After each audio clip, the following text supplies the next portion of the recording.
Glucose മോണിറ്ററിലേക്ക് battery ഘടിപ്പിച്ചുകൊണ്ട് ആരംഭിക്കുക. മീറ്ററിന്റെ പിൻഭാഗത്ത് നൽകിയിരിക്കുന്ന ബാറ്ററി കമ്പാർട്ട്മെന്റ് തുറന്ന് ബാറ്ററിയുടെ പ്ലസ് ചിഹ്നം മുകളിലേക്ക് അഭിമുഖമായി വയ്ക്കുക. എം ബട്ടൺ 3 സെക്കൻഡ് നേരത്തേക്ക് അമർത്തിപ്പിടിച്ച് ഗ്ലൂക്കോസ് മോണിറ്ററിന്റെ സെറ്റിംഗ് മോഡ് ആക്ടിവേറ്റ് ചെയ്യുക.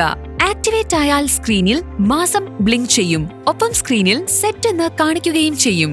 സി ബട്ടൺ ഉപയോഗിച്ച് സ്ക്രോൾ ചെയ്ത് ശരിയായ മാസം തിരഞ്ഞെടുക്കുക. തിരഞ്ഞെടുത്ത മാസം സെറ്റ് ചെയ്ത് തീയതി സെറ്റിംഗിലേക്ക് മാറ്റാൻ എം ബട്ടൺ അമർത്തുക. തീയതി, സമയം, വർഷം എന്നിവ സെറ്റ് ചെയ്യാൻ ഇതേ ഘട്ടങ്ങൾ ആവർത്തിക്കുക. മോണിറ്റർ ഓഫ് ചെയ്യാനായി M button 3 second അമർത്തിപ്പിടിക്കുക.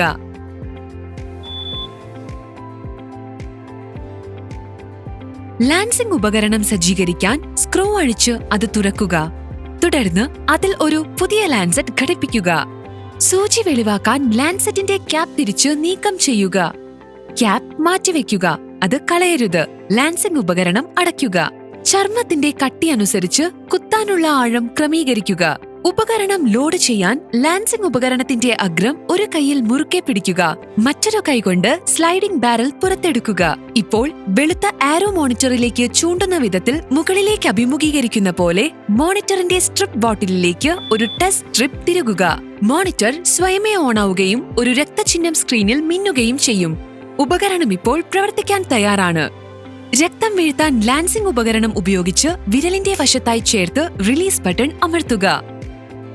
Blood ഡ്രോപ്പിലേക്ക് test സ്ട്രിപ്പിലെ sample channel കൊണ്ട് സ്പർശിക്കുക. രക്തം യാന്ത്രികമായി സ്ട്രിപ്പിലേക്ക് വലിച്ചെടുക്കപ്പെടും. മോണിറ്റർ 5 മുതൽ 1 വരെ കൗണ്ട് ഡൗൺ ആരംഭിക്കുകയും പരിശോധനാ ഫലം പ്രദർശിപ്പിക്കുകയും ചെയ്യും. പരിശോധന പൂർത്തിയാക്കിയ ശേഷം ലാൻസിംഗ് ഉപകരണത്തിൽ നിന്ന് ഉപയോഗിച്ച ലാൻസെറ്റ് നീക്കം ചെയ്യുക.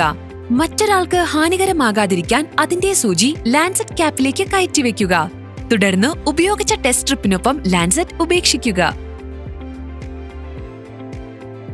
സ്ക്രീനിൽ ER1 ദൃശ്യമാകുകയാണെങ്കിൽ അതിനർത്ഥം ടെസ്റ്റ് സ്ട്രിപ്പ് ഒന്നുകിൽ ഉപയോഗിക്കപ്പെടുകയോ അല്ലെങ്കിൽ കേടുവരികയോ ചെയ്തു എന്നാണ്. ഒരു പുതിയ ടെസ്റ്റ് സ്ട്രിപ്പ് ഉപയോഗിക്കുക.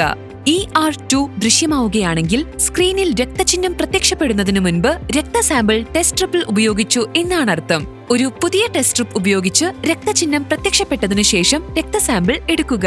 സ്ക്രീനിൽ ER3 സന്ദേശം ദൃശ്യമാവുകയാണെങ്കിൽ ഗ്ലൂക്കോമീറ്ററിന്റെ താപനില ശരിയായി പ്രവർത്തിക്കാൻ കഴിയാത്ത വിധം ചൂടോ തണുപ്പോ ആണെന്ന് അത് സൂചിപ്പിക്കുന്നു.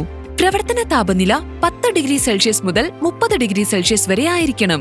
മോണിറ്ററിന്റെ താപനില സ്ഥിരത കൈവരിക്കാൻ 20 മിനിറ്റോളം അനുവദിക്കുക. ശേഷം അത് ഉപയോഗിക്കുക. ER4 ദൃശ്യമാവുകയാണെങ്കിൽ അതിനർത്ഥം അളക്കുന്നതിന് മുൻപ് മതിയായ രക്തസാമ്പിൾ നിറച്ചില്ല എന്നതാണ്. ഒരു പുതിയ ടെസ്റ്റ് സ്ട്രിപ്പ് ഉപയോഗിച്ച് പരിശോധന ആവർത്തിക്കുകയും രക്തസാമ്പിൾ ശരിയായി പരിശോധിക്കുകയും ചെയ്യുക.